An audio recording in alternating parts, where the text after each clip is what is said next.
Hello दोस्तों, स्वागत है आपके चैनल टीचिंग हब में। आज हम लोग देखने वाले हैं दोस्तों एनसीईआरटी नोट्स, जो कि भारतीय इतिहास का है दोस्तों। और ये बेस्ट बुक है फॉर ऑल कॉम्पिटिटिव एग्जाम के लिए, और इसमें फुल्ली एनसीईआरटी को फॉलो किया गया है दोस्तों।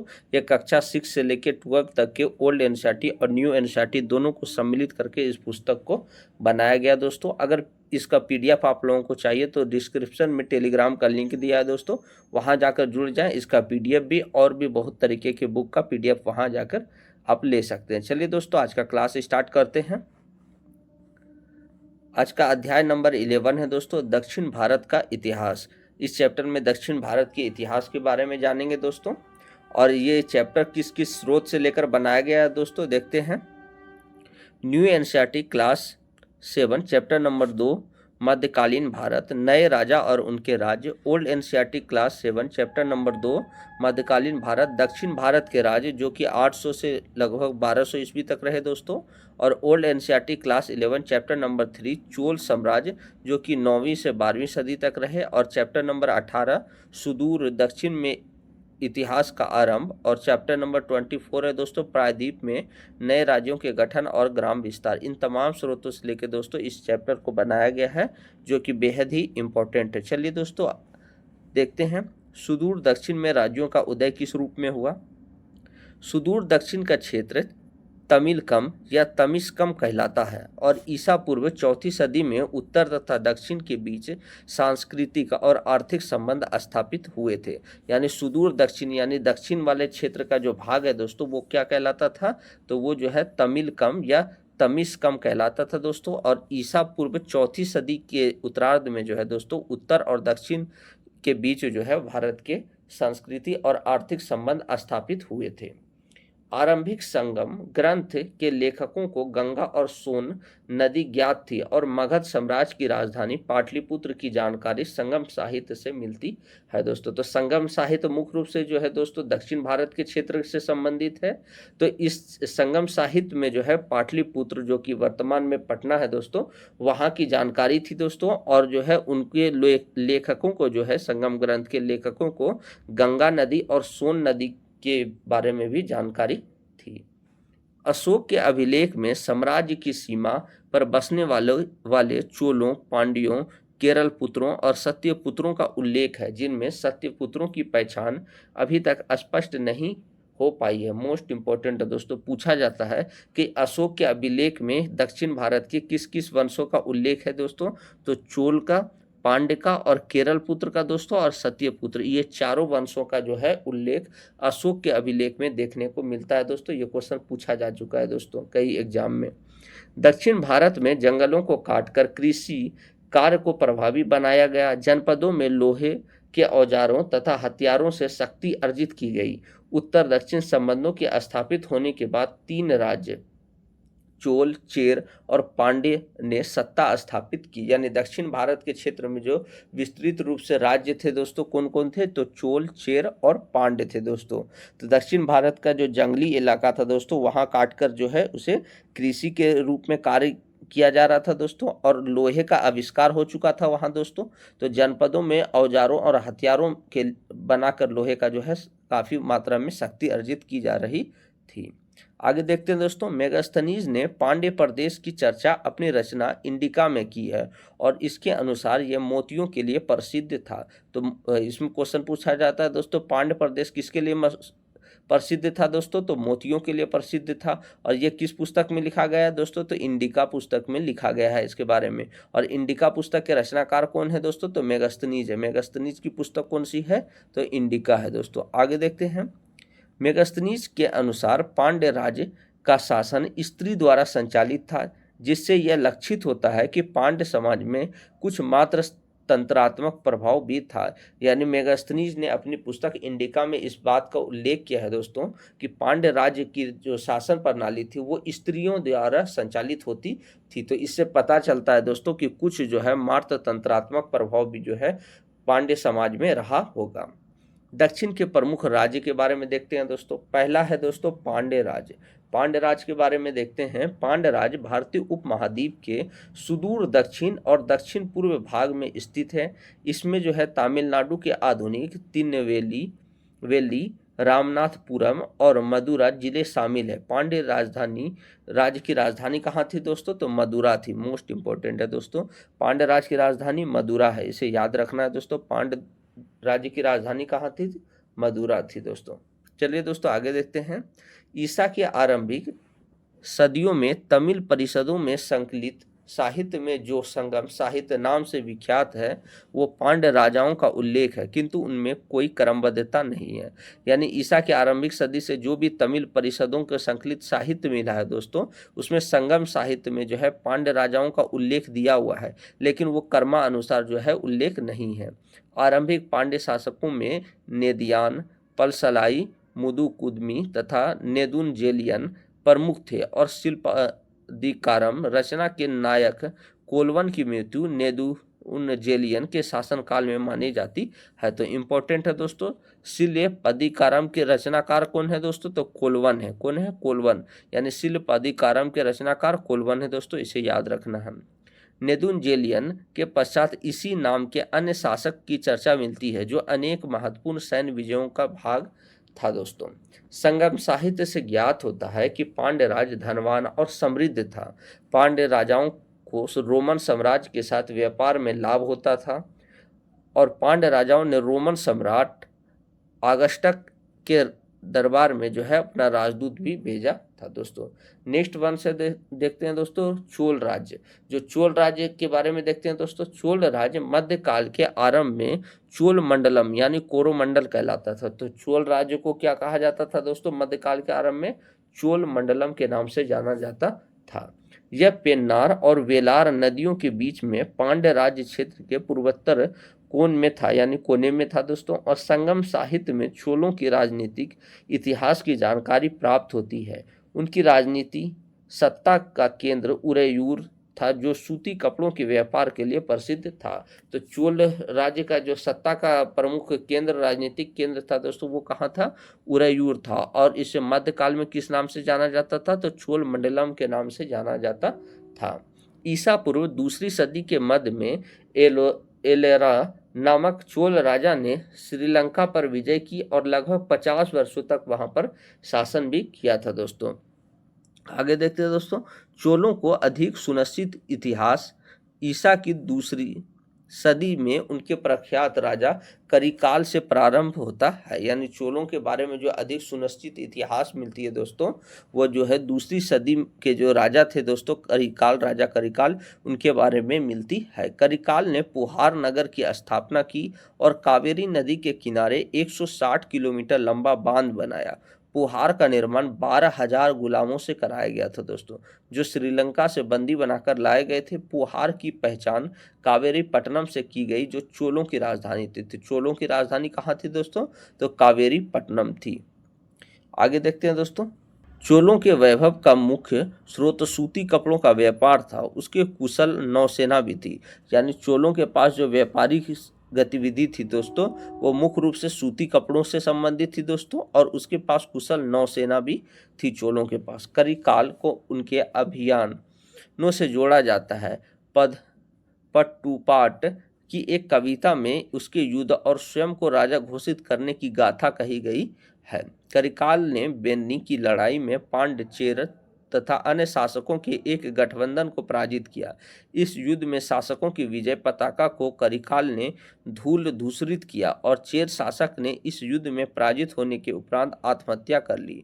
यानी करिकाल के बारे में कहा जाता है दोस्तों कि बेन्नी का एक लड़ाई हुआ था और उस बेन्नी के लड़ाई में जो है एक तरफ करिकाल था दोस्तों और दूसरी तरफ पांड्य, चेर तथा अन्य शासक जो है गठबंधन मिलाकर लड़ रहे थे दोस्तों, लेकिन वो गठबंधन जो है पराजित हो गया। और इस युद्ध में जो है चेर जो शासक थे दोस्तों वो पराजित होने के उपरांत यानी आत्महत्या कर लिए थे दोस्तों। आगे देखते हैं, करिकाल ने वाही परंदलाई में भी जीत दर्ज की तथा उसने अनेक शासकों के शाही छत्र यानी रॉयल अम्ब्रेलाज को अपने अधिकार में ले लिया। ईसा की 4वीं से 9वीं सदी तक दक्षिण भारतीय इतिहास में चोलों की भूमिका नगण्य रही। यानी कम ही मात्रा में जो है 9वीं से 4वीं से 9वीं सदी तक जो है दक्षिण भारत में चोलों के बारे में देखा जा सकता है। दक्कन और दक्षिण भारत की स्थिति देखते हैं दोस्तों 300 ईस्वी से लेकर 750 ईस्वी के दौरान देखते हैं दोस्तों। तो ये नर्मदा नदी है दोस्तों, ये गुजरात के पास से है, ताप्ती नदी, महानदी, और यहाँ पर जो है एलोरा अजंता है दोस्तों, गोदावरी है। तो इस रूप में जो है भूभाग को देख सकते हैं दोस्तों। आगे देखते हैं दोस्तों, नेक्स्ट है चेर राज्य। चेर या केरल देश पांड्य क्षेत्र के पश्चिमोत्तर में था। चेर राज्य में समुद्र और पहाड़ों के बीच एक सक्रिय सी पट्टी थी जिसमें आधुनिक केरल राज्य और तमिलनाडु का कुछ अंश है दोस्तों। और ईसा के आरंभिक सदियों में चेर क्षेत्र का महत्व चोलों और पांड्यों के क्षेत्रों के समान था। यानी चेर राज्य तो छोटा था दोस्तों, लेकिन जो है ईसा की आरंभिक सदी में जो है चेर को जो है चोलों और पांड्य जैसे विशाल राज्य की क्षेत्र में माना जाता था, बराबरी में माना जा सकता था दोस्तों। चेरों का रोम के साथ व्यापार अत्यधिक व्यापक था। रोमनों ने मुजरिस तथा क्रांगनोर में अपना व्यापारिक केंद्र स्थापित किया। चेरों के क्षेत्र क्रांगनोर में रोमनों ने ऑगस्टस का मंदिर भी बनाया था दोस्तों। तो चेरों के क्षेत्र में जो है क्रांगनोर में किसका मंदिर बनाया था दोस्तों रोमनों ने? तो ऑगस्टस का मंदिर जो है बनाया था। चेरों का इतिहास चोलों और पांड्यों के निरंतर युद्ध का इतिहास है।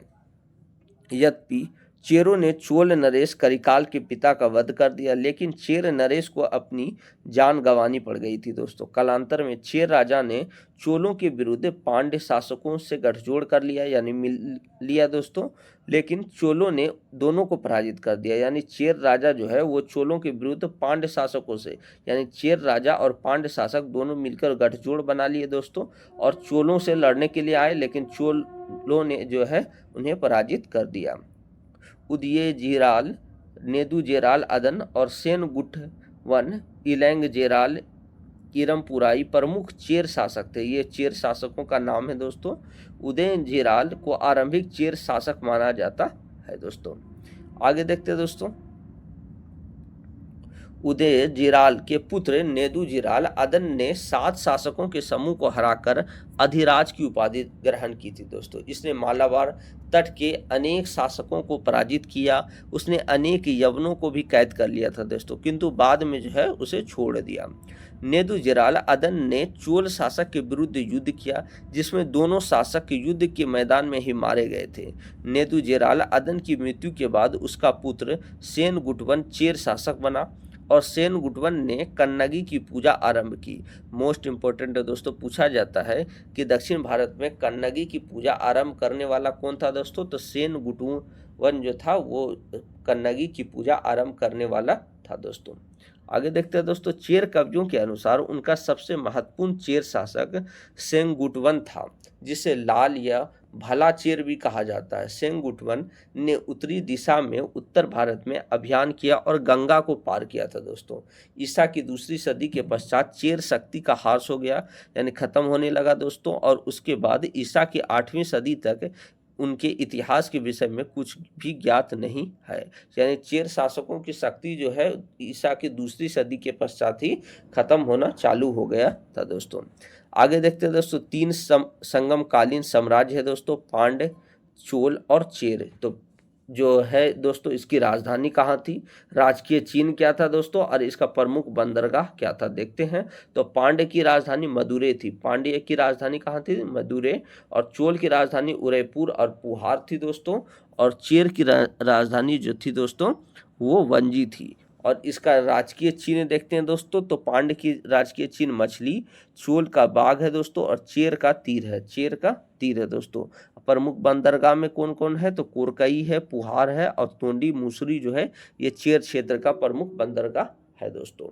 आगे देखते हैं दोस्तों, संगमकालीन आर्थिक स्थिति किस रूप में थी? तो प्राचीन तमिल काव्यों में रेशम के ऊपर तरह तरह के नक्काशीदार बुनाई का वर्णन किया गया है। उरेयूर अपने सूती कपड़ों के व्यापार के लिए जाना जाता था दोस्तों। उस समय प्राचीन काल में तमिल लोग एक और यूनानी या मिस्र के हेलेनिस्टिक राज्य और अरब के साथ तथा दूसरी ओर मलय द्वीप समूह के साथ वहां से चीन के साथ व्यापार करते थे। यानी प्राचीन काल में जो तमिल लोग थे दोस्तों, वो कहाँ कहाँ से व्यापार करते थे दोस्तों, तो यूनान और मिस्र के क्षेत्र से दोस्तों, अरब के क्षेत्र से और मलय द्वीप, इन तमाम क्षेत्रों से जो है वो लोग व्यापार किया करते थे। व्यापार के फलस्वरूप चावल हो गया, अदरक हो गया, दालचीनी आदि अनेक वस्तुओं के नाम यूनानी भाषा में तमिल भाषा से ही लिए गए थे दोस्तों।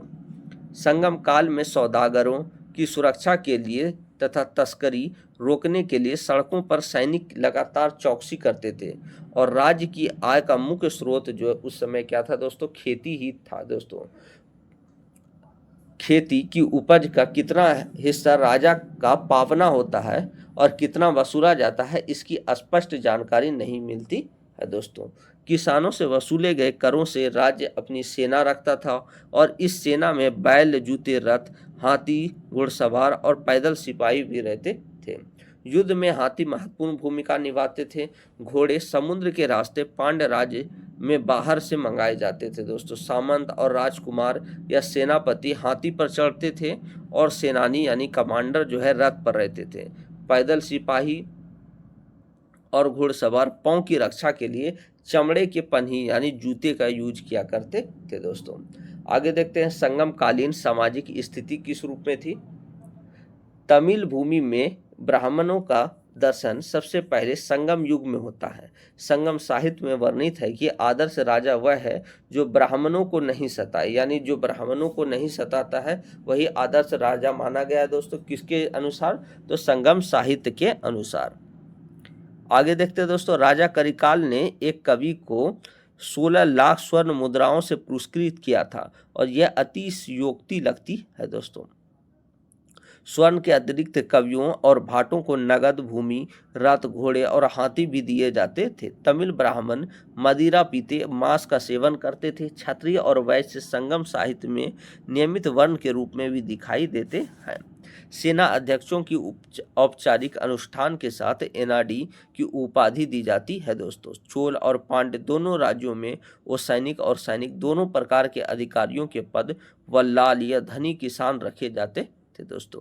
शासक वर्ग में अरसर कहा जाता था, यानी शासक वर्ग को क्या किस नाम से जाना जाता था दोस्तों, तो अरसर नाम से। और उस वर्ग के लोगों को वल्लालों से वैवाहिक संबंध होता था, जबकि वल्लाल जो है चौथी जाति में आते थे दोस्तों।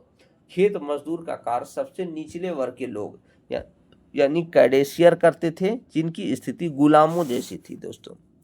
पेरियार लोग खेत मजदूर थे, लेकिन पशु का खाल या चर्म का कार्य करते थे और चटाई के रूप में इसका प्रयोग भी करते थे। कौन लोग दोस्तों, तो पेरियार लोग।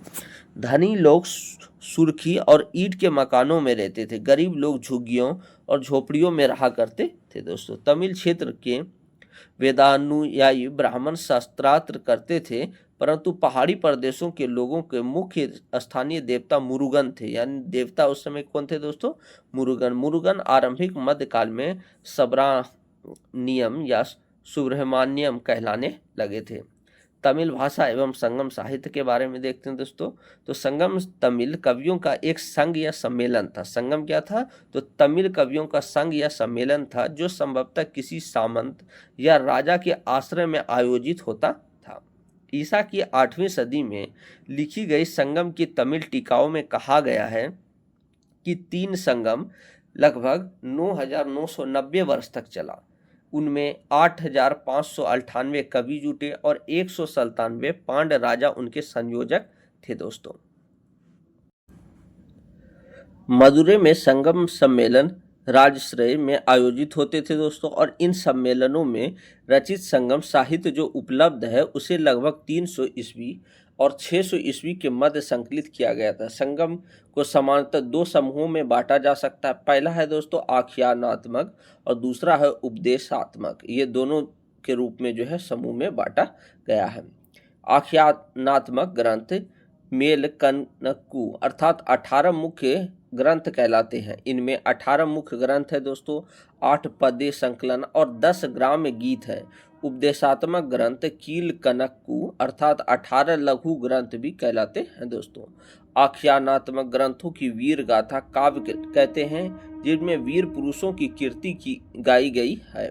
पशु हरणों को बार बार उल्लेख भी मिलता है दोस्तों। इसमें संगम साहित्य में लोहे की वस्तुएं जैसे कीलक यानी फन्नी, सपाट सेल्ट, बनाग्र, लंबी तलवार, खूंटी और सुलाग्र, हार्सबेट आदि का प्रतिरूप मिलता है। संगम साहित्य में वर्णित सामाजिक विकास की आरंभिक अवस्था आरंभिक महापाषाण अवस्था से संबंध है दोस्तों। और संगम ग्रंथों के अतिरिक्त एक और ग्रंथ है जो तोलकाप्यम कहलाता है, यानी संगम ग्रंथों के अलावा एक और ग्रंथ है, उसका नाम क्या है दोस्तों? तोलकाप्यम। यह तमिल व्याकरण ग्रंथ है जिसके रचनाकार तोलकापियर हैं। और एक और महत्वपूर्ण तमिल ग्रंथ है जिन्हें तिरुकुरल कहते हैं दोस्तों, जिसमें दार्शनिक विचार और सूक्तियों को सम्मिलित किया गया है। ये इंपॉर्टेंट लाइन है दोस्तों, पूछा जाता है कि जो है तोलकापियर जो है इसके रचनाकार कौन है दोस्तों? तमिल व्याकरण के, तो जो है जिसके रचनाकार तोलकापियर है, कौन है? तोलकाप्यम पुस्तक के रचनाकार कौन है? तोलकापियर है दोस्तों।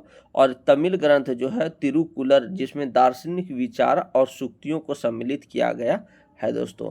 तोलकाप्यम क्या है दोस्तों? एक प्रकार का तमिल व्याकरण ग्रंथ है। आगे देखते हैं दोस्तों, शिल्पादिकारम तथा मणि मैकले तमिल के दो प्रसिद्ध महाकाव्य हैं और इनकी रचना ईसा की 6ठी सदी के आसपास मानी जाती है। तो शिल्पादिकारम और मणि मैकले क्या है दोस्तों? तो तमिल के दो प्रसिद्ध महाकाव्य है दोस्तों। शिल्पादिकारम को तमिल साहित्य का उज्ज्वलतम रत्न माना जाता है। इसमें कोवलन और कन्नगी की प्रेम कथा के बारे में बताया गया है दोस्तों। किसमें? शिल्पादिकारम में। तो शिल्पादिकारम में क्या है दोस्तों? ये तमिल साहित्य का उज्ज्वलतम रत्न माना जाता है क्योंकि इसमें कोवलन और कन्नगी की प्रेम कथा के बारे में बताया गया है। शिल्पादिकारम के रचनाकार इलैंगे आदिगल को माना जाता है। इंपॉर्टेंट है दोस्तों, शिल्पादिकारम के रचनाकार कौन है दोस्तों? इलैंगो आदिगल। इलैंगो आदिगल जो है शिल्पादिकारम के रचनाकार हैं, जो एक जैन संत थे। वह तमिल देश के सभी राज्यों को कथा स्थल बनाना चाहते थे दोस्तों। आगे देखते हैं दोस्तों, मणि मैकले में कोवलन और माधवी के संगम से उत्पन्न कन्या के साहसिक जीवन का वर्णन है। यानी मणि मैकले जो पुस्तक है उसमें क्या है दोस्तों? तो कोवलन और माधवी के संगम से उत्पन्न जो कन्या है उनके साहसिक जीवन के बारे में बताया गया है। किसमें? मणि मैकले में। दोनों महाकाव्यों की प्रस्तावना में कहा गया है कि दोनों के लेखक ईसा की 2री सदी में राज्य करने वाले चेर राजा सेग गुटवन के मित्र और समकालीन थे। ब्राह्मी लिपि में लिखे 75 से भी अधिक छोटे छोटे अभिलेख प्राकृतिक गुफाओं में विशेषकर मदुरै प्रदेश में पाए गए हैं दोस्तों। प्रायद्वीप में नए राज्यों के गठन के बारे में देखते हैं। तो प्रायद्वीप में 300 से 600 ईस्वी के बीच लगभग आधा दर्जन राज्यों का उदय हुआ, जिनका पता हमें अनुदान पत्रों से चलता है दोस्तों। काल क्रमेण 7वीं सदी के आरंभ तक कांची के पल्लव, बादामी के चालुक और मदुरै के पांड्य प्रमुख रूप से उदित है। तो मोस्ट इंपोर्टेंट है दोस्तों, कांची के पल्लव, यानी पल्लव कहाँ से थे दोस्तों? तो कांची के क्षेत्र से। और जो है बादामी के चालुक, यानी चालुकों की राजधानी कहाँ थी दोस्तों? तो बादामी थी। और पांड्य की राजधानी कहाँ थी? तो मदुरै थी। तमिलनाडु में पल्लवों और कर्नाटक में बादामी के चालुक के शासन में शिव और विष्णु के प्रस्तर मंदिरों का निर्माण प्रारंभ हो गया था। यानी तमिलनाडु के क्षेत्र में जो है पल्लवों और कर्नाटक के जो बादामी के चालुक थे दोस्तों, उनके शासन में शिव और विष्णु का मंदिर चालू हो गया था दोस्तों बनना। पल्लव, कदम, बादामी के चालुक और उनके अन्य सामयिक शासक वैदिक यज्ञ के प्रबल साधक थे दोस्तों। उन्होंने अश्वमेध और वाजपेयी यज्ञ किए, जिसमें न केवल उनकी राज सत्ता की वैधता मिली और उनकी प्रतिष्ठा बढ़ी, बल्कि पुरोहित वर्ग की आय में भी अधिक वृद्धि हो गई दोस्तों। नेक्स्ट वंश है दोस्तों वाकाटक के बारे में देखते हैं। वाकाटक राज्य क्या है? तो उत्तरी महाराष्ट्र और विदर्भ यानी बेराट में सातवाहनों के स्थान पर एक स्थानीय शक्ति वाकाटकों ने प्रभुत्व जमाया। वाकाटक वंश के राजा ब्राह्मण धर्म के महान पक्षधर थे। उन्होंने अनेक वैदिक यज्ञ भी किए थे दोस्तों। चंद्रगुप्त द्वितीय ने अपनी बेटी प्रभावती का विवाह वाकाटक राज परिवार में कराया और उस राजघराने की सहायता से ही ईसा की 4ठी सदी के अंतिम चरण में शक क्षत्रपों से गुजरात और उससे संलग्न पश्चिमी भारत के हिस्से को जीत लिया था दोस्तों। किसने? तो चंद्रगुप्त द्वितीय ने दोस्तों। आगे देखते हैं दोस्तों चालुक्य शासक के बारे में। ये मोस्ट इंपॉर्टेंट है दोस्तों। तो वकाटकों के बाद चालुक्यों का प्रभाव बढ़ा। उन्होंने 757 ईस्वी तक लगभग 200 वर्ष दक्कन में महत्वपूर्ण भूमिका निभाई। चालुक्यों को उन्हीं के सामंत राष्ट्रकूटों ने अपदस्थ कर दिया। यानी चालुक्यों को जो हराने में काम किया मुख्य रूप से वो राष्ट्रकूटों ने किया दोस्तों। और राष्ट्रकूट जो है ये चालुक्यों के ही सामंत थे। चालुक्यों ने 6ठी सदी के आरंभ में पश्चिमी दक्कन में अपना राज स्थापित किया तथा अपनी राजधानी वातापी जो कि वर्तमान में बीजापुर कर्नाटक को बनाया दोस्तों। नेक्स्ट देखते हैं दोस्तों इक्ष्वाकु। इक्ष्वाकु के पूर्वी भाग में सातवाहनों के अवशेष पर कृष्णा गुंटूर क्षेत्र में इक्ष्वाकुओं का उदय हुआ दोस्तों। इक्ष्वाकुओं ने कृष्णा गुंटूर क्षेत्र में द्वितीय भूमि अनुदान की प्रथा चलाई। उन्होंने अपने वंश का नामकरण इक्ष्वाकु किया और इक्ष्वाकुओं को अपदस्थ कर उनकी जगह पर पल्लव आ गए दोस्तों। नेक्स्ट देखते हैं दोस्तों पल्लव। पल्लव शब्द का अर्थ है लता और यह शब्द टोंडाई का रूपांतर है दोस्तों जो लता का ही वाचक है। संभवतः पल्लवों की स्थानीय जनजाति थी उस जिसने टोंडाई नाडु अर्थात लताओं के देश में अपनी सत्ता स्थापित की थी दोस्तों। तमिल भाषा में पल्लव शब्द का अर्थ डाकू होता है और पल्लवों का अधिकार दक्षिण आंध्र और उत्तरी तमिलनाडु पर था। पल्लवों ने अपनी राजधानी कांची यानी आधुनिक रूप से कांचीपुरम में बनाई थी। तो पल्लवों की राजधानी कहाँ थी दोस्तों? तो कांची थी। कांचीपुरम 5वीं से 6ठी शताब्दी में वैदिक शिक्षा का प्रमुख केंद्र था। यहाँ अनेक महत्वपूर्ण मंदिर भी स्थापित किए गए थे दोस्तों। आगे देखते हैं नेक्स्ट वंश है दोस्तों कदम्ब। पल्लव वंशियों का आरंभ में कदमों से संघर्ष हुआ। कदम्ब राज की स्थापना मयूर शर्मन ने की थी। मयूर शर्मन ने 18 अश्वमेध यज्ञ किए और ब्राह्मणों को असंख्य गांव जो है दान में दे दिए थे दोस्तों। कदम्बों ने 4ठी शताब्दी ईस्वी में उत्तरी कर्नाटक तथा कोंकण में अपनी सत्ता स्थापित की। कदम्बों ने अपनी राजधानी कर्नाटक के उत्तरी केंद्रा जिले में वैजयंती या बनवासी में बनाई थी दोस्तों। आगे नेक्स्ट देखते हैं गंगवंश दोस्तों। पल्लवों के दूसरे महत्वपूर्ण सामयिक गंग थे। इन्होंने 4ठी सदी के आसपास दक्षिणी कर्नाटक में अपना शासन स्थापित किया। गंगों का राज्य पूरब में पल्लवों के राजा और पश्चिम में कदम्बों के राज्य के मध्य में था। इन्हें पश्चिम गंग या मैसूर के गंग के नाम से भी जाना जाता है क्योंकि ये पूर्वी गंग वंश से पृथक थे जिसने 5वीं सदी में कलिंग उड़ीसा पर शासन किया था दोस्तों। पश्चिमी गंग पल्लवों के सामंत थे और इनकी राजधानी कोलार में थी जहां स्थित सोने की खानों के कारण इस राजवंश का अत्यधिक उत्थान हुआ और पश्चिमी गंग राजाओं ने भूमि अनुदान अधिकतर जैनों को दिया था दोस्तों। कालभ्रों का विद्रोह ये इंपॉर्टेंट है दोस्तों, पूछा जाता है कालभ्रों का विद्रोह क्या है दोस्तों। तो 300 ईस्वी से लेकर 750 ईस्वी के मध्य प्रायद्वीपीय भारत में राज्य के गठन तथा कृषि विस्तार की प्रक्रिया में शासकीय वंशों की अत्यधिक सशक्ता बन गई दोस्तों। 6ठी शताब्दी में एक महत्वपूर्ण घटना कालभ्रों के नेतृत्व में हुई। इस विद्रोह का प्रभाव पल्लवों तथा अन्य समकालीन शासकों पर भी पड़ा। कालभ्रों ने तत्कालीन तमिल क्षेत्र को अधिकृत किया दोस्तों, अधिकृत कर लिया। कालभ्रों ने बौद्ध धर्म को प्रोत्साहन दिया और ब्राह्मणों को मिले ब्राह्मणेय अधिकारों को समाप्त कर दिया। इस व्यापक विद्रोह को पल्लवों तथा बादामी के चालुक्य के संयुक्त प्रयास से दबाया गया था दोस्तों। पल्लव चालुक्य संघर्ष क्या है दोस्तों? तो पल्लव और चालुक्य ब्राह्मण धर्म के समर्थक थे। दोनों ने वैदिक यज्ञ किए और इसके बावजूद दोनों के बीच लूटपाट, प्रतिष्ठा और क्षेत्रीय संसाधनों के लिए झगड़ा भी चालू हो गया दोस्तों। किसके किसके बीच? तो पल्लव और चालुक्यों के बीच। पल्लव और चालुक्य ने कृष्णा और तुंगभद्रा के दोआब पर प्रभुत्व जमाने की चेष्टा की। उत्तर मध्य काल में यह दोआब विजयनगर और बहमनी राज्यों के बीच झगड़े का कारण भी बन गया था दोस्तों। आगे देखते हैं चालुक्य शासक पुलकेशिन द्वितीय जो कि 609 से 642 ईस्वी तक शासन किया दोस्तों। उनके एहोल से संघर्ष की जानकारी प्राप्त होती है। एहोल अभिलेख में पुलकेशिन द्वितीय के दरबारी कवि रवि कीर्ति द्वारा रचित प्रशस्ति उत्कीर्ण है। मोस्ट इंपोर्टेंट है दोस्तों, पूछा जाता है पुलकेशिन द्वितीय के राज दरबारी कवि कौन थे? तो रवि कीर्ति, और इसी के द्वारा जो है एहोल अभिलेख जो है लिखा गया था दोस्तों। पुलकेशिन द्वितीय ने 610 ईस्वी में कृष्णा और गोदावरी के दोआब पल्लवों से छीन लिए। यहाँ पर मुख्य राजवंश की एक शाखा स्थापित की जो वेंगी के पूर्वी चालुक्य राजवंश कहलाए थे दोस्तों। तो किसके द्वारा करवाया गया? तो चालुक्य शासक पुलकेशिन द्वितीय के द्वारा। पल्लवों के राज्य पर पुलकेशिन का दूसरा हमला विफल रहा। पल्लव राजा नरसिंह वर्मन, जो कि 630 से 668 ईस्वी तक रहे, ने चालुक्य राजधानी वातापी पर लगभग 642 ईस्वी में कब्जा कर लिया था दोस्तों। और उस समय पल्लवों से युद्ध करते हुए पुलकेशिन द्वितीय शायद मारा गया था। नरसिंह वर्मन ने वातापी कोंडा अर्थात वातापी विजेता की उपाधि धारण की थी दोस्तों। किसने? तो नरसिंह वर्मन ने।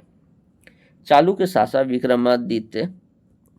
शासक विक्रमादित्य द्वितीय, जो कि 733 से 745 ईस्वी तक थे, ने कांची पर 3 बार विजय प्राप्त की। इसने 740 ईस्वी में पल्लवों को पूर्ण रूप से पराजित कर दिया। 757 ईस्वी के दांती दुर्ग नामक पल्लव सामंत ने राष्ट्रकूट वंश की स्थापना की और अंतिम पल्लव शासक अपराजित पल्लव था दोस्तों। मोस्ट इंपॉर्टेंट है दोस्तों, पूछा जाता है राष्ट्रकूट वंश की स्थापना किसके द्वारा की गई?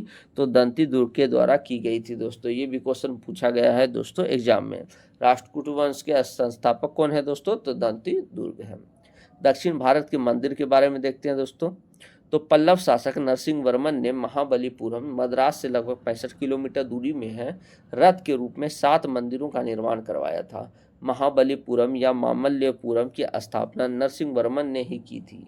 यह नगर एक प्रसिद्ध बंदरगाह तथा तट मंदिर यानी शोर टेम्पल के कारण भी अत्यधिक प्रसिद्ध हुआ। पल्लव राजाओं ने अपनी राजधानी कांची में कई मंदिरों का निर्माण किया। 8वीं सदी में बना कैलाशनाथ मंदिर इसकी सबसे अच्छी उदाहरण मानी जा सकती है दोस्तों।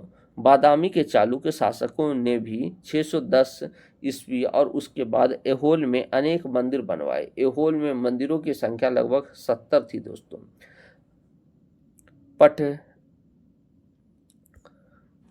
पट्टडकल में 7वीं-8वीं सदी में बने 10 मंदिर हैं। इनमें सबसे अधिक प्रसिद्ध जो था दोस्तों वो पापनाथ मंदिर लगभग 680 ईस्वी में कंस्ट्रक्शन हुआ था दोस्तों। विरूपाक्ष मंदिर लगभग 740 ईस्वी की मंदिर है दोस्तों। और पापनाथ मंदिर लगभग 30 मीटर ऊंचा है दोस्तों। उसका बुर्ज उत्तर भारतीय शैली से बना हुआ है। विरूपाक्ष मंदिर पूर्णतः दक्षिण भारतीय शैली में बना हुआ है और इसका शिखर बहुत ऊंचा तथा आयताकार है। इस मंदिर की दीवारें रामायण के दृश्यों वाली सुंदर मूर्तियों से भी सजी हुई है दोस्तों। तो इस रूप में महाबलीपुरम मंदिर को देख सकते हैं दोस्तों। आगे देखते हैं दोस्तों किसान, ग्रामीण विस्तार और सामाजिक ढांचा। कृषक समुदायों पर पड़े कर भार का स्वरूप पल्लव राज्य और वाकाटक राज्यों में एक जैसा था।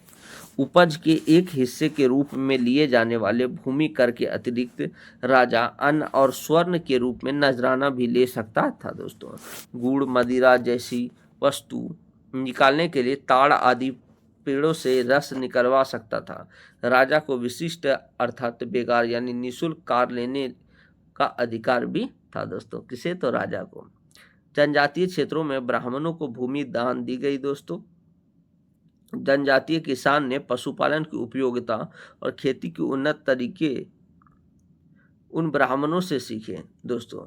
दक्षिण भारत में 3 प्रकार के गांव स्थापित हुए। इन गांवों को उर, सभा और नगरम कहा जाता है दोस्तों। तो दक्षिण भारत में कौन कौन से गांव स्थापित हुए दोस्तों? तो उर, सभा और नगरम। उर सर्वाधिक प्रचलित गांव थे जहां किसानों की बस्तियां हुआ करती थी दोस्तों। किसान इन गांवों की जमीन पर सामुदायिक अधिकार के साथ निवास करते थे। ऐसे गांव के ग्राम प्रधान द्वारा कर वसूल कर शासक को सौंप दिया जाता था दोस्तों। सभा ब्राह्मणों का गांव था जो ब्राह्मणदेय के रूप में शासकों द्वारा प्रदान किया जाता था। इन गांवों को अग्रहार भी कहा जाता था दोस्तों। अग्रहार गांव में भूमि पर उस ब्राह्मण का अधिकार है जिसे वह ब्रह्मदेव के रूप में प्राप्त होता है दोस्तों। आगे देखते हैं दोस्तों नगरम। कोटी का गांव वह होता है जहां व्यापारियों और वाणिकों का मिला जुला वास होता है, उन्हीं का दबदबा रहता है, उसे नगरम कहा जाता है। चालुक्य क्षेत्रों में गांव के कार्य व्यवस्था गांव के श्रेष्ठ जन करते थे, जो महाजन कहलाते थे। समाज पर राजाओं और पुरोहितों का दबदबा है। राजा लोग ब्राह्मण या क्षत्रिय होने का दावा करते हैं। 300 से 750 ईस्वी की अवधि में पुरोहितों ने भूमि दान के बल पर अपना प्रभाव का प्रभुत्व जमा लिया था दोस्तों। यदि किसान या शिल्पी लोग उत्थान कर्म में, सेवा कर्म में या दायित्व चुकाने में चूकते हैं तो इसे धर्म अर्थात परंपरागत सामान्य नियम से विचलन माना जाता है। ऐसा ही स्थिति को कलयुग कहा जाता है दोस्तों। आगे देखते हैं दोस्तों, वाकाटक, पल्लव, कदंब और पश्चिमी गंग राजाओं ने धर्म महाराज की उपाधि धारण की। सिंह वर्मन पल्लव शासक जो थे दोस्तों, इनके विषय में कहा गया है कि कलयुग के दुर्गुण से ग्रस्त धर्म का उन्होंने उद्धार किया था दोस्तों। आगे देखते हैं दोस्तों, चोल साम्राज्य का उदय। चोल साम्राज्य का उदय के बारे में देखते हैं दोस्तों। तो 9वीं सदी में दक्षिण भारतीय प्रायद्वीप में चोल वंश का पुनः उत्थान हुआ और चोल साम्राज्य की स्थापना विजयालय में की गई, जो आरंभ में पल्लवों का सामंत था दोस्तों। 850 ईस्वी में उसने तंजौर पर भी अधिकार कर लिया। 9वीं सदी के अंत तक चोल कांची के पल्लवों को पराजित कर चुके थे और पांड्यों को शक्ति का हरण कर चुके थे दोस्तों। सबसे समृद्ध चोल शासक राज प्रथम 985 से लेकर 1014 तक शासन किए दोस्तों, और उनका पुत्र राजेंद्र प्रथम थे दोस्तों। राज प्रथम ने त्रिवेंद्रम यानी तिरुअनंतपुरम के चारों ओर नौसेना को ध्वस्त कर दिया तथा कोयलोन पर आक्रमण भी किया था दोस्तों। राज प्रथम ने मदुरै पर आक्रमण कर पांड्य राजा की बंदी बना लिया और उसे श्रीलंका के उत्तरी हिस्से की जीत कर अपने साम्राज्य में भी मिला लिया था दोस्तों। आगे देखते हैं दोस्तों, राज प्रथम ने नौसैनिक पराक्रम का एक उदाहरण मालदीव की विजय थी। राज प्रथम के विस्तारवादी नीति का आगे बढ़ाते हुए राजेंद्र प्रथम ने पांड्य और चेर देशों को संपूर्ण पराभूत करके अपने साम्राज्य में मिला लिया था दोस्तों। राजेंद्र प्रथम ने श्रीलंका को जीत लिया और श्रीलंका के अगले 50 वर्षों तक चोल नियंत्रण से मुक्ति नहीं हो पाया। राज प्रथम ने 1010 ईस्वी में तंजौर के राजेश्वर मंदिर का निर्माण किया।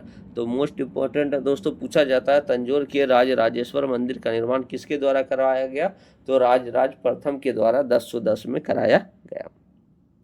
राजेंद्र प्रथम के शासनकाल का एक अत्यंत उल्लेखनीय सैनिक अभियान कलिंग के रास्ते बंगाल पर किया गया आक्रमण था।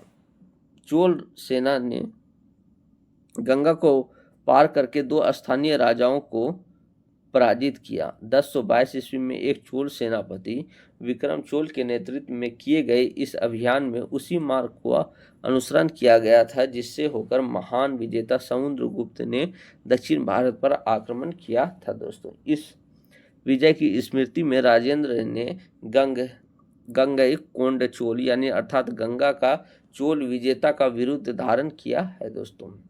राजेंद्र प्रथम ने कावेरी नदी के मुहाने पर नई राजधानी बसाई और उसका नाम जो रखा दोस्तों वो क्या रखा? गंग इकोडरचोलपुरम अर्थात गंगा राज्य के चोल विजेता का नगर दोस्तों।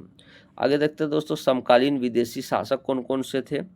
तो श्री विजय साम्राज्य चोल वंश के समकालीन था। उसने मलय प्रायद्वीप, सुमित्रा, जावा और भी आसपास के द्वीप को शामिल किया है दोस्तों।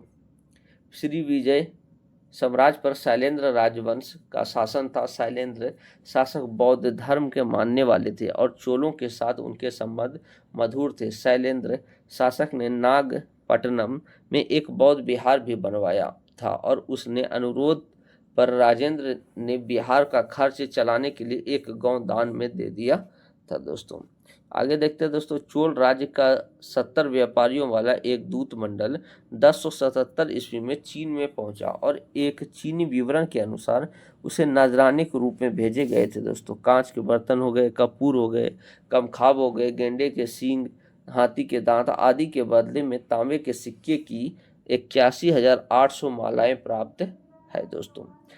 चोलों ने श्रीलंका के शासकों की प्राचीन राजधानी अनुराधापुर को बर्बाद कर दिया और उसने राजा और रानी के साथ दुर्व्यवहार भी किया था दोस्तों। किसने? तो चोलों ने, श्रीलंका के शासकों के ऊपर दोस्तों। और श्रीलंका के राजधानी कहाँ थी दोस्तों? तो अनुराधापुर थी दोस्तों। आगे देखते हैं दोस्तों चोल प्रशासन के बारे में। चोल प्रशासन में राजा शासक सबसे महत्वपूर्ण व्यक्ति था। सारी सत्ता उसके हाथ में केंद्रित रहती थी। राजा को सलाह देने के लिए मंत्रियों की एक परिषद भी होती थी दोस्तों। चोलों के पास एक विशाल सेना थी जिसमें हस्ती सेना, अश्वारोही और पैदल सेना शामिल थी। ये तीनों सेनाएं के 3 अंग माने जाते हैं दोस्तों। वेनिस यात्री मार्को पोलो ने 13वीं सदी में केरल की यात्रा की थी। उसका कहना है कि जब राजा मरता था तो उसके सभी अंगरक्षक सैनिक को उसके साथ ही चिता में जल मरते थे दोस्तों। चोल साम्राज्य मंडलों या प्रांतों में विभाजित था तथा मंडलम वलनाडुओं और नाडुओं में बटा हुआ था। चोल राज्य 8 मंडल थे दोस्तों। मोस्ट इंपॉर्टेंट है दोस्तों, चोल राज्य में कितने मंडल थे? 8 मंडल थे। मंडल का प्रधान जो होता था दोस्तों वो शासक द्वारा नियुक्त किया जाता था। चोलों ने सिंचाई की ओर ध्यान दिया और कावेरी तथा अन्य नदियों का उपयोग इस प्रयोजन के लिए किया था दोस्तों।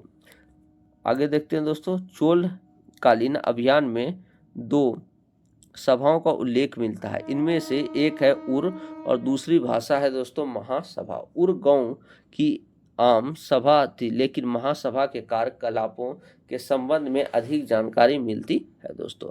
महासभा अग्रहार कहे जाने वाले ब्राह्मण गांव के वयस्क के सदस्यों की सभा थी दोस्तों। और अग्रहारों में ब्राह्मण लोग निवास करते थे और वहां के अधिकांश भूमि लगान भी मुक्त होती थी दोस्तों। चोल स्थानीय स्वशासन किस रूप में था? तो चोल प्रशासनिक तंत्र में स्थानीय स्वशासन महत्वपूर्ण था दोस्तों। ग्राम स्वशासन की पूर्ण इकाई थी। प्रांतक प्रथम के उत्तर मेरूर अभिलेख 919 ईस्वी में ग्रामीण स्वशासन की चर्चा मिलती है दोस्तों। तो ग्रामीण स्वशासन की चर्चा कब मिलती है दोस्तों? तो चोल स्थानीय स्वशासन में मिलती है दोस्तों। और प्रांतक प्रथम के उत्तर मेरूर अभिलेख जो है दोस्तों उसमें इसके बारे में पता चलता है। ग्रामीण स्तर पर स्वशासन के संचालन के लिए समितियों का गठन किया जाता था। प्रत्येक समिति में 30 सदस्यों का चयन ग्रामीण जनसंख्या से होता था दोस्तों। और ग्रामीण समिति को वरीयम कहा जाता था। अनेक महत्वपूर्ण समितियां जैसे एनवारियम जो कि सिंचाई समिति हो गया दोस्तों, पुनवारियम यानी स्वर्ण समिति हो गया और तोट्टावारियम उपवन समिति के इत्यादि गठित की गई थी दोस्तों। आगे देखते हैं दोस्तों, चोल प्रशासन में तालाब समिति एक महत्वपूर्ण समिति थी। यह खेतों को पानी वितरित करने का काम करती थी दोस्तों। महत्वपूर्ण तथ्य के बारे में देखते हैं दोस्तों। तो वेलन वगाई कौन थे? तो गैर ब्राह्मण किसान स्वामी के जो भूमि होते थे दोस्तों उन्हें वेलन वगाई कहा जाता था दोस्तों। अब ब्रह्मादे ब्राह्मणों को उपहार में दी गई भूमि। और साला भोग क्या होता था दोस्तों? तो किसी विद्यालय में रख रखाव के लिए जो भूमि दी जाती थी दोस्तों उसे साला भोग कहा जाता था दोस्तों। यानी किसी विद्यालय के रख रखाव के लिए कुछ भूमि दिया जाता था उसे साला भोग कहते थे। देवदान जो होता था दोस्तों वो तिरु नमड्डक्कानी मंदिर को उपहार में दी गई भूमि होती थी। जबकि पल्ली चंदम जो है जैन संसाधनों की दान की गई भूमि थी दोस्तों। आगे देखते हैं चोल काल में सांस्कृतिक जीवन किस रूप में था। चोल शासन काल में दक्षिण भारत का मंदिर स्थापत्य चरमोत्कर्ष पर था दोस्तों। इस काल में स्थापत्य की जो शैली लोकप्रिय हुई उसे द्रविड़ शैली के नाम से जाना जाता है दोस्तों। द्रविड़ शैली की मुख्य विशेषता थी कि गर्भगृह के ऊपर एक के बाद एक कई मंजिल का निर्माण होता था दोस्तों। और मंजिल 5 से 7 तक होती थी और वे एक विशेष शैली में बनी होती थी जिसे विमान शैली भी कहा जाता है दोस्तों। मंदिर के मुख्य भवन के सामने समानता स्तंभों पर बना हुआ एक विशाल कक्ष होता था जिसकी छत सपाट होती थी और स्तंभों को खूब अलंकृत किया जाता था दोस्तों। इस कक्ष को क्या कहा जाता था? तो मंडप के नाम से जाना जाता था दोस्तों। आगे देखते हैं दोस्तों, मंदिर के चारों ओर एक विशाल परिक्रमा पथ होता था जो ऊंची चार दीवारी से घिरा रहता था दोस्तों। 4 दीवारियों में जगह जगह ऊंचे सिंह द्वार बने होते थे जिन्हें गोपुरम कहा जाता था दोस्तों। गोपुरम क्या था दोस्तों, तो चार दीवारियों में जगह जगह जो ऊंचे सिंह द्वार बने होते थे उन्हें ही गोपुरम कहा जाता था। द्रविड़ शैली के मंदिरों का आरंभिक उदाहरण कांचीपुरम का कैलाशनाथ मंदिर है। द्रविड़ शैली के सर्वोत्कृष्ट उदाहरण राजराज प्रथम द्वारा तंजौर में बनवाया गया बृहदेश्वर मंदिर है। यानी द्रविड़ शैली के सर्वश्रेष्ठ उदाहरण पूछा जाए दोस्तों तो बृहदेश्वर मंदिर है। बृहदेश्वर मंदिर किसके द्वारा बनाया गया, तो राजराज प्रथम के द्वारा तंजौर में बनवाया गया था दोस्तों। दक्षिण भारत में मूर्ति निर्माण कला को भी अत्यधिक प्रोत्साहन मिला था दोस्तों। श्रवण बेलगोला में गोमतेश्वर की विशाल प्रतिमा इसका उदाहरण है दोस्तों। गोमतेश्वर बाहुबली की प्रतिमा का निर्माण 981 ईस्वी में पश्चिम गंग शासक के मंत्री चामुंड राय ने 57 फीट ऊंची प्रतिमा का निर्माण करवाया था दोस्तों। किसका, तो बाहुबली की मूर्ति का। चोलों द्वारा निर्मित नटराज मूर्ति कला का अद्भुत स्वरूप प्रस्तुत करती है। नटराज शिव की मूर्ति में 4 भुजाएं हैं दोस्तों। चोल संस्कृति के जीवन पर शासकों की आधारित चेतना का प्रभाव अत्यधिक था दोस्तों। अधिकांश चोल शासक शैव मत अवलंबी थे दोस्तों, और जिसका प्रभाव मंदिर तथा मूर्ति निर्माण कला पर भी स्पष्ट रूप से होता था दोस्तों। और अधिकांश निर्माण इसी मत के प्रभाव में संबंधित है दोस्तों। तो मोस्ट इम्पोर्टेंट है दोस्तों, नटराज मूर्ति जो है किससे संबंधित है दोस्तों, तो चोलों से संबंधित है दोस्तों। चोलों से संबंधित है दोस्तों। और नटराज जो मूर्ति है दोस्तों उसमें शिव की मूर्ति में 4 भुजाओं को दर्शाया गया है दोस्तों। थैंक यू दोस्तों। अगर वीडियो आप लोगों को अच्छा लगा तो प्लीज़ चैनल को लाइक करें, सब्सक्राइब करें दोस्तों, और ज़्यादा से ज़्यादा शेयर करें। थैंक यू दोस्तों।